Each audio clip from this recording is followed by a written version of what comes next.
का बड़ी खबर आपको बताएंगे जो इस वक्त की ब्रेकिंग न्यूज गुरुग्राम से सामने आ रही है। गुरुग्राम में लगातार वाटर का लेवल गिर रहा है। बड़ी खबर साइबर सिटी गुरुग्राम से 10 साल में 22 मीटर तक जल स्तर गिर चुका है। साइबर सिटी गुरुग्राम का पटौदी ब्लॉक में 35.42 मीटर गिरा है जल स्तर। प्रति साल 2 मीटर तक जल स्तर गिर रहा है साइबर सिटी गुरुग्राम में। चिंता का विषय गुरुग्राम वासियों के लिए। चारों ब्लॉकों में 450 एमएलडी पानी की आवश्यकता है। तो रोजाना 450 एमएलडी पानी की आवश्यकता होती है गुरुग्राम के अंदर। विश्व जल दिवस पर भूजल के आंकड़े जब सामने आए तो गुरुग्राम वासियों के लिए परेशानी लेकर आए, जहां पर साइबर सिटी में लगातार अब ये आंकड़े गिरते जा रहे हैं। नीरज हमारे साथ जुड़े हुए हैं तमाम जरूरी अपडेट्स के साथ ग्राउंड जीरो से। नीरज, अब ये आंकड़े परेशान कर रहे हैं गुड़गांव वासियों को। अपडेट्स चाहूंगा सबसे पहले मैं आपसे इस रिपोर्ट के आधार पर अपडेट्स।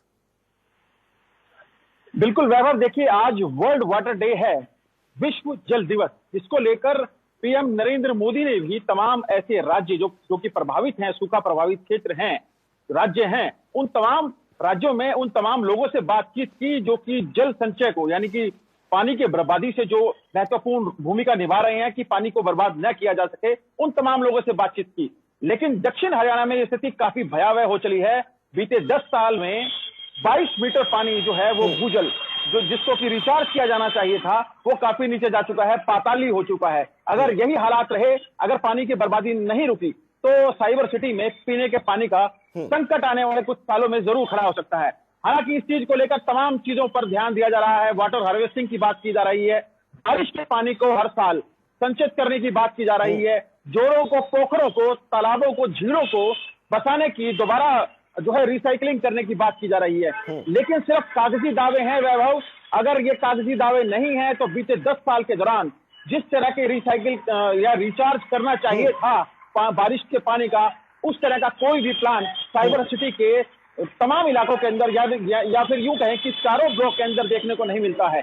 अरावली का जो पानी, बारिश का पानी हर साल लोगों को परेशान करता है, महाजाम का कारण बनता है, अलग अलग तरीकों से लोगों को परेशान करता है। वो बरसाती पानी सिर्फ बादशाहपुर ड्रेन से होकर नजफगढ़ ड्रेन में गिरता है और वहां से सीधा यमुना में गिरता है। यानी इसको लेकर जो बचाव की जो बातें की जा रही थी, संचित करने की बातें की जा रही थी, संचय करने की बातें की जा रही थी, वो तमाम बातें जो है वो कागजी साबित होती साइबर सिटी में जरूर दिखाई दे रही है वैभव जी। नीरज, इतनी बड़ी खबर साइबर सिटी गुरुग्राम के लिए, आपने साइबर सिटी गुरुग्राम के जिम्मेदारों से बातचीत की?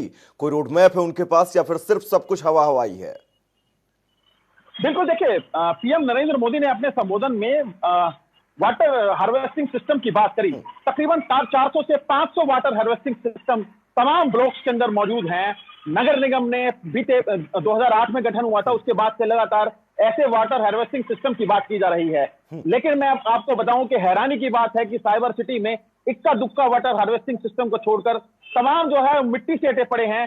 देखभाल न होने के चलते तमाम वाटर हार्वेस्टिंग सिस्टम बंद पड़े हैं। तो ऐसे में कैसे होगा पानी का रिसाइकिल, कैसे रिचार्ज करेंगे जो की प्यास है उसको, कैसे जो जल स्तर नीचे गिर रहा है उसको फिर दोबारा से रिचार्ज करने में मदद मिल सकेगी। तो कहीं ना कहीं कागजी बातें हैं, कागजी बातों के सहारे आप देख सकते हैं कि पिछले 10 साल का जो आंकड़ा है वो काफी भयावह स्थिति बयां कर रहा है। चाहे हम पटौदी की बात करें, फर्रुखनगर की बात करें, सोहना की बात करें या गुरुग्राम ब्लॉक की बात करें, इनमें जो सबसे ज्यादा खराब स्थिति है वैभव वो पटौदी ब्लॉक की है, जहां पे जो जल स्तर है वो काफी नीचे जा चुका है। सबसे बेहतर अगर मैं स्थिति की बात करूं तो फर्रुखनगर और सोहना की है। गुरुग्राम की स्थिति भी काफी भयावह हो चली है, जिसमें कि उद्योग विहार का इलाका है या फिर नाथूपुर के इलाके हैं। हालांकि अधिकारियों के अपने अपने जवाब हैं कि बीते कुछ सालों में पॉपुलेशन एकदम से बढ़ी है साइबर सिटी गुरुग्राम में, लेकिन जिस तरह से भूजल दोहन बढ़ा है, तमाम जो सोसाइटी है या फिर कंस्ट्रक्शन साइट है, वहां पे जिस तरह से पानी को दोहन किया जा रहा है, बोरिंग की जा रही है अवैध तौर के ऊपर, एकमात्र ये कारण भी रहे हैं कि वाटर हार्वेस्टिंग सिस्टम को जिस तरह से दुरुस्त किया जाना चाहिए, उस दिशा में काम नहीं किया गया। बोरिंग के ऊपर जिस तरह से काम, अवैध बोरिंग के ऊपर जिस तरह से काम वाकई किया जाना नीरज, अब चाहिए, तो बहुत बुनियादी चीज है ये पानी। बात करिएगा जरूर जिम्मेदारों से और पूछिएगा कि क्या कुछ रोड मैप है अब इस खबर के बाद। नीरज, बहुत बहुत शुक्रिया इस तमाम जरूरी अपडेट्स के लिए। तो चलिए अब आपको एक स्पेशल रिपोर्ट दिखाते हैं जहां पर हमारे सहयोगी नीरज वशिष्ठ ने ग्राउंड जीरो पर इन तमाम हालातों को जांचा परखा। सामने क्या आया देखिएगा। वीएस लांबा जी जो कि भूवैज्ञानिक हैं गुरुग्राम के, और इनके आंकड़ों के बाद आपको ये समझाने की कोशिश करेंगे कि कैसे जिला प्रशासन को बार बार चेताया जाता है, तमाम सिस्टम को बार बार चेताया जाता है, आम लोगों को जागरूक किया जाता है, किसानों को जागरूक किया जाता है कि जल संरक्षण किस तरह से किया जाए। आज प्रधानमंत्री नरेंद्र मोदी ने भी विश्व जल दिवस के ऊपर तमाम ऐसे प्रभावित राज्यों के जो लोग थे जिन्होंने की पानी को बचाने के लिए महत्वपूर्ण रोल अदा किया था, ऐसे तमाम लोगों से बातचीत की। इस पूरे मामले पर बातचीत करने के लिए हमारे साथ गुरुग्राम के हाइड्रोलॉजिस्ट वीएस लांबा जी हैं। क्या स्थिति है साइबर सिटी गुरुग्राम की, क्योंकि जो चार्ट है वो काफ़ी भयावह स्थिति बयां कर रहा है।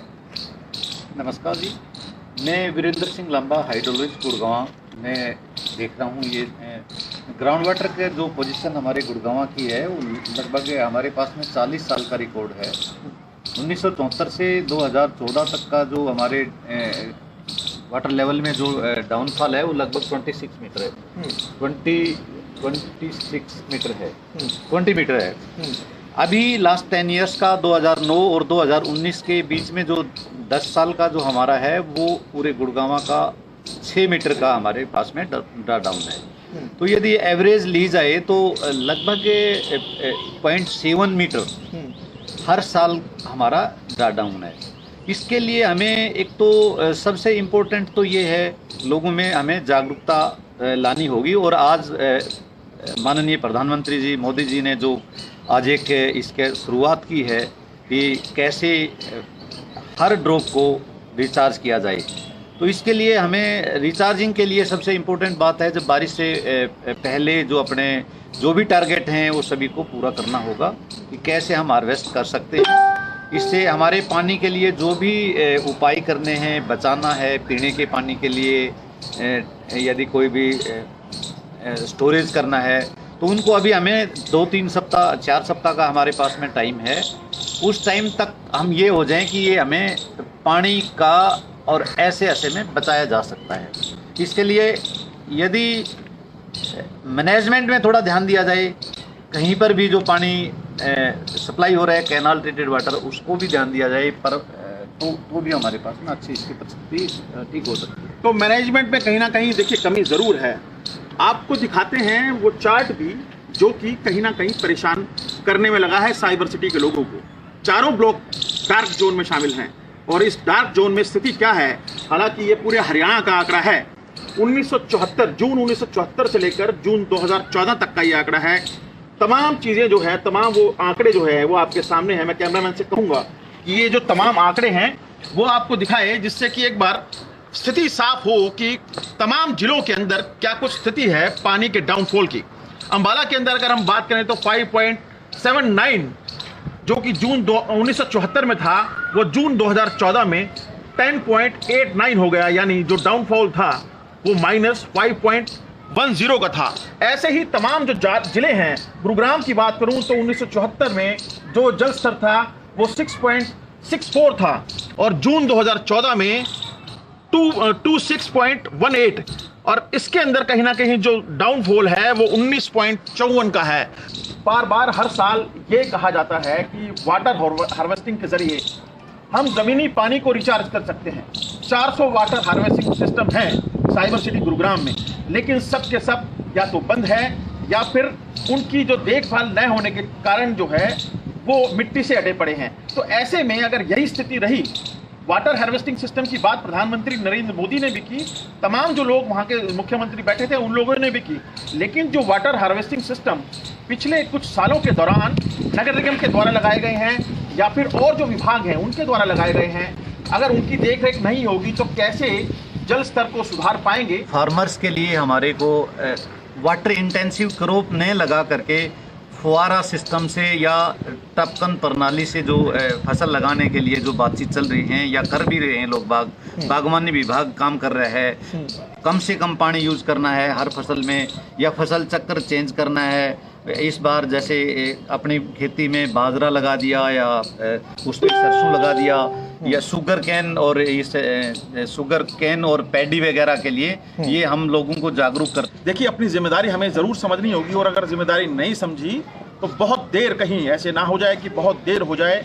आज जैसे प्रभावित, सूखा प्रभावित जो क्षेत्र थे, जहाँ पे बहुत ज़्यादा पानी की कमी है, ऐसे तमाम इलाकों में प्रधानमंत्री नरेंद्र मोदी ने भी उन लोगों को संबोधित किया और ये कहा कि कौन से इलाकों में कौन सी खेती की जाए। कैमरामैन जितेंद्र शर्मा के साथ धीरज वशिष्ठ, जनता टीवी, गुरुग्राम।